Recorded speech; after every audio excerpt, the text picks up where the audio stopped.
guyyaan tokko ni dhufa jedha. Manguddicha wayiitu umriin isaa achi fagaatee wayita deemuu ni hollata. Yaani qaxxitaa deemuu hin danda'u, jismi isaa hollataa deema. Yaani uf qabuu hin danda'u, umriin isaa illee achi fagaatee jira, manguddoo jennee jirra.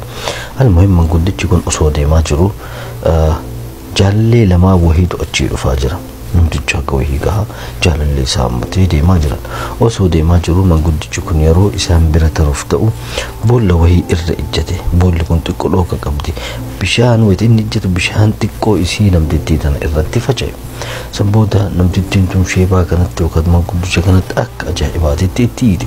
San booda jaalalleen isii kun humna isaa agarsiisuuf ammallee hagam akka isitti hinaafu agarsiisuuf jecha manguddicha kana qabee booksiidhaan lee dhooqee kana keessatti kuffise. Manguddicha ammoo baay'ee itti dhagahama ittuma san utaalee namicha kana dhahuudhaaf wayitu ta'u manguddoodha. Haga wayii gaa namtichi. San booda namticha kana of duratti ilaalee afaan isaa kana sochoose. Waa wayii jedhe. San booda mucaan akkana jedheen maal gootaa garaa kee keessatti jettee dhiira taate sagalee ol fuudhii jedheen. Namtichi aarii irraa homaa hin jenne ilaaleetumaa waa jedhe. Garagalee deeme. Xiqqoon fagaannee jarattiin lamaan tunniin ammoo daraja osoo ol bahaa jiran namtichi kana dhahe garagalee darajarraa mataan isaa daraja dhahee wayituma san jedhu. Yeroo kana namtittiin akka ajaa'ibaa hiitee manguddicha kana hojjise. Manguddichi kun falfala qabaa jettee hiite.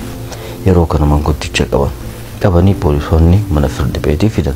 San booda namtichi abbaa murtee akkana jedheen. Maal jette jedheen? Falfala qabda jedhanii maal jettee namicha kana waa jettee akka inni darajarraa kufe gootee jedheen. Homaa hin jenne jedheen. Inni himadha jedheen. Osoo deemaa jiru dingata bishaan itti facaase namtittii tanatti.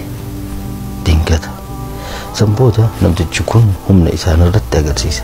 Yeroo inni dhadhee isaaf dhahuu hin dandeenye deebisuu fi hin dandeenye. San booda akkana jedhe yaa Rabbi namtichi kun humna isaa narratti agarsiise. Yaa Rabbi kiyya ati ammoo humna kee isarratti na agarsiisii jedheen. Tanuma qafa jedheen.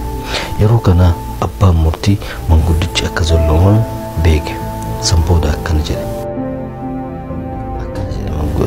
Abbaan halangaa akkana jedhe.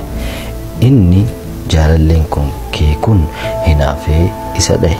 Laakiin inni sheebaan kun yookaan manguddichi kun Rabbi himatee Rabbiin ammoo isaaf hinaafee gadoo isaaf bahe. Deemaa jedheen. Inni zolloomamee waan jiruuf Rabbiin haqa isaa isaaf baasee jira. Deemaa jedheeni manguddicha dhiisee jechuudha.